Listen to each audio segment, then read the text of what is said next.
In the old days, carriages moved slowly, letters traveled slowly, and a lifetime was only enough to love one person. In an era without telephones, writing letters became the only way for people to convey longing and maintain emotional bonds. As a result, a company dedicated to writing letters on behalf of others came into existence. Those who worked in this profession were known as Automemory dolls. Princess Charlotte, only 14 years old, was forced, in order to promote peace between two nations, to marry a prince 10 years her senior. Not only did she have no right to choose, she was even required to make the love letters between them public, so that citizens of both nations could read them. This was meant to promote diplomatic relations and convince the public that they were a match made in heaven. To ensure the letters were beautifully worded and rich in elegant imagery, Charlotte had no choice but to hire an Automemory doll to write them. And so, Violet was summoned to the royal palace. When Charlotte learned that Violet was the same age as she was, she couldn't help but ask whether Violet herself would choose to marry a man 10 years older than her. Violet honestly admitted that she had never experienced love, but based on her research of many classical texts, she believed that age was not an obstacle to love. Violet's answer deeply displeased Charlotte. She felt that Violet had no emotions at all. Moreover, Violet maintained the same expression at all times. Upon hearing Charlotte's complaint, Violet immediately tried to form a smile.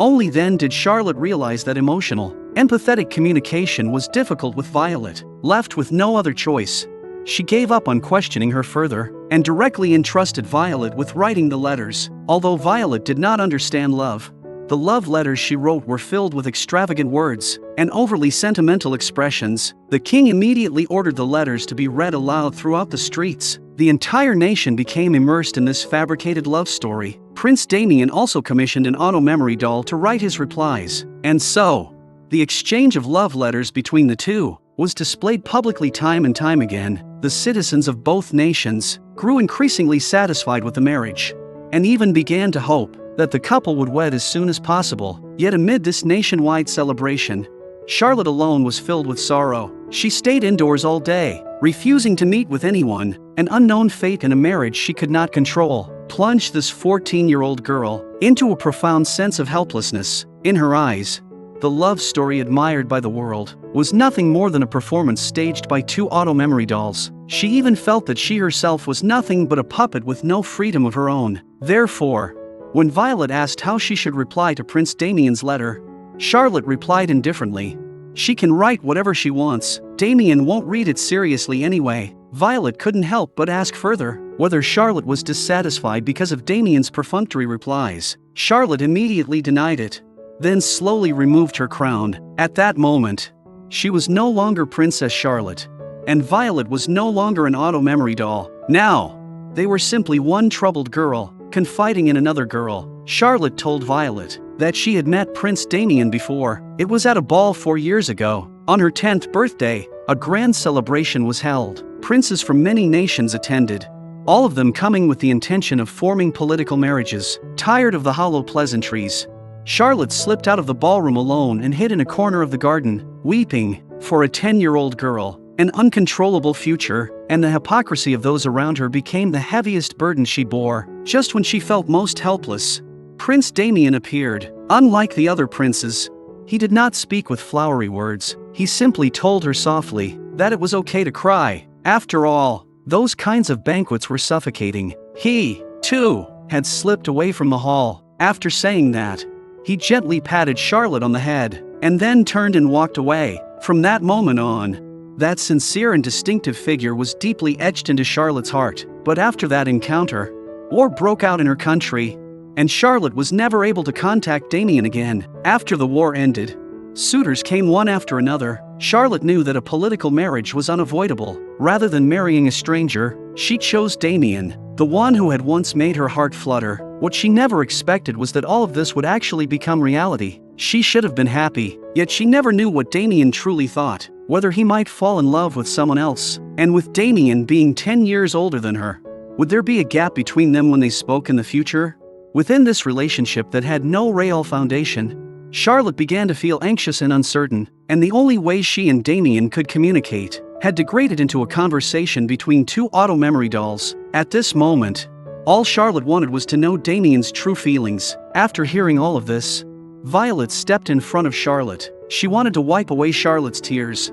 And she also wanted to uncover Damien's true heart for her. Before Charlotte could even react, Violet had already made up her mind to take action. Not long after, Damien received the next love letter. There were no ornate words, and the entire letter contained only a single sentence. "Do you remember the girl from the white camellia garden on that moonlit night?" These words caused a nationwide sensation. Charlotte understood instantly that this was a secret belonging only to the two of them. At that moment, Violet informed Charlotte that she had reached an agreement with the prince's Automemory doll. From then on, all future letters would be written personally by Charlotte and Damien themselves, using their most sincere feelings and the simplest, most honest words. This was exactly what Charlotte had longed for. She immediately sat down at her desk, picked up her pen, and wrote about their encounter that night, about those memories buried deep in her heart, which finally found an outlet to be expressed. Meanwhile, Damien also revealed his own flaws in his reply. He confessed that he often felt he was not mature enough, and Charlotte honestly admitted that she was a girl who cried easily as well. Perhaps only in the face of true love could they find the courage to shed all pretense and lay bare every imperfection. From that point on, Charlotte no longer resented the arranged marriage. With every letter, she came to understand Damien a little more and grew a little fonder of him. Their correspondence continued to tug at the hearts of people in both nations. This sincerity, stripped of all pretense, was far more moving than any flowery language. Their exchanges became more frequent, with disagreements, with honesty, and with regret after saying the wrong things. Yet their two hearts grew closer and closer through repeated moments of candor. In the final letter, Damien extended an invitation. He wanted to invite Charlotte to visit the place where they first met. Charlotte accepted without hesitation. The pure moonlight fell just as it had years before. The person Charlotte had long missed appeared once more. 結婚してくれないか?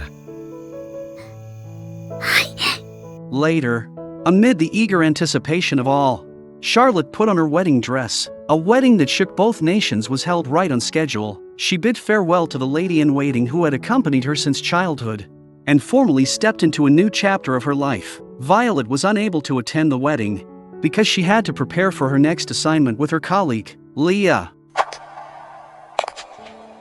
Buxton's father disappeared after a business trip. After 2 years of searching, there was still no trace of him. His mother, who loved her husband deeply, abandoned her son without hesitation and set out on a journey to search for her missing husband. No matter how desperately Buxton cried and screamed, his mother never once looked back. At that moment, Buxton understood one thing: his mother loved his father more than anything else. After his mother left, Buxton became even more convinced that love makes people foolish and blinds them to right and wrong. From that day on, he resolved to live out his life alone. Later, he was taken in by the observatory, where he worked for a full 10 years. Because he had neither parents nor family, Buxton was often looked down upon by others. All he could do was direct all his resentment toward his missing father and his mother who had abandoned him. Their love seemed noble and grand, yet it forced an innocent child to bear the consequences of being left behind. Just as Buxton vowed never to touch love again,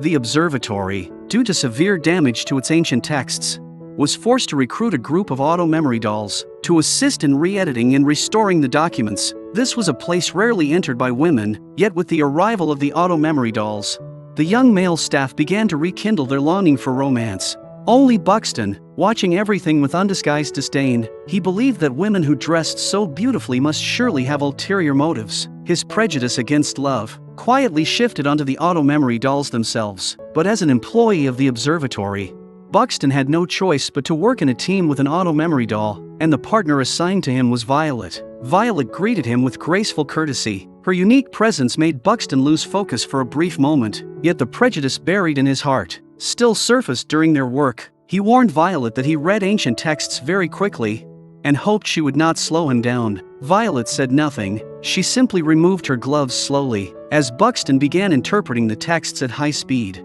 Her fingers danced across the typewriter keys, easily keeping pace with his rhythm. In just a single afternoon, the two of them completed work that would normally take 3 full days. Buxton's impression of Violet began to change little by little. That night, The two talked beneath the stars. Buxton asked Violet why she had chosen to become an Automemory doll. Violet replied that at first, she had taken the job merely as a way to make a living, but as time passed, she began to feel the emotions of her clients: joy, sorrow, longing, hatred, and now, like touching the wisdom and thoughts preserved in ancient texts, she felt there was no work more meaningful than this. At that moment, Buxton's prejudice against Automemory dolls completely disappeared, and his fondness for Violet grew even stronger. But just then, other young men began setting their sights on Violet as well. Her efficiency at work, combined with her extraordinary elegance, made everyone want her as a partner. While searching for books in a corner,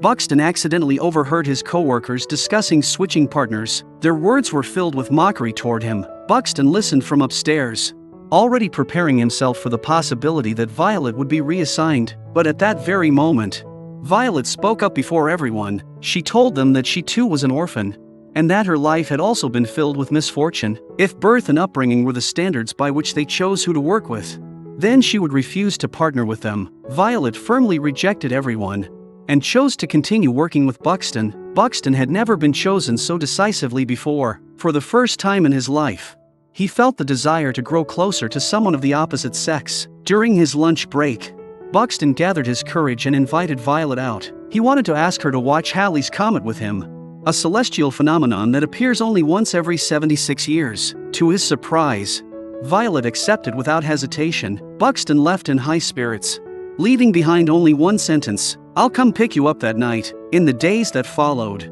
Buxton lived in a state of anxious anticipation. At last, the night of the comet's appearance arrived. The two met on the observatory rooftop, quietly waiting for Halley's Comet to streak across the sky. As the night grew deeper, Buxton gently draped his coat over Violet's shoulders. Perhaps the night itself was too tender. Buxton gradually opened his heart and began to speak of his childhood. His mother had once been a wandering performer, making a living through singing and dancing, traveling all across the country. Then, in a small town, she met Buxton's father. They fell in love at first sight, formed a family, and had him. The early days were filled with happiness, but his father's disappearance shattered that happiness completely. In the end, his mother chose to abandon him, obsessed with searching for her missing husband. After listening, Violet softly spoke of her own past. She had lost both parents at a young age. She had no memories of family at all. She did not even understand what loneliness was.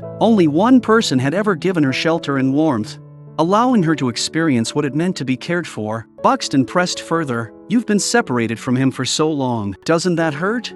And if it does, then that feeling is loneliness." His words made Violet realize that missing someone is what loneliness truly is. At that moment, Buxton finally understood that someone already lived in Violet's heart. Buxton wanted to say something, but the blazing trail of Halley's Comet cut across the sky. As he gazed at the comet intertwined with the stars, Buxton suddenly felt that love might not be such a terrible thing after all. The only regret was that the person who moved his heart already belonged to someone else. After that night, Violet's work assignment came to an end, and the two would soon part ways. On the eve of their farewell, Buxton found Violet and told her that someday, he too would leave this place and travel the world just as she did. Buxton understood clearly: the prison called love, which had confined him for so many years, had finally been quietly unlocked by Violet. The wounds of his childhood had healed. At last, he could let go of the past and move forward with courage, to travel, to love, and to live the life he truly desired.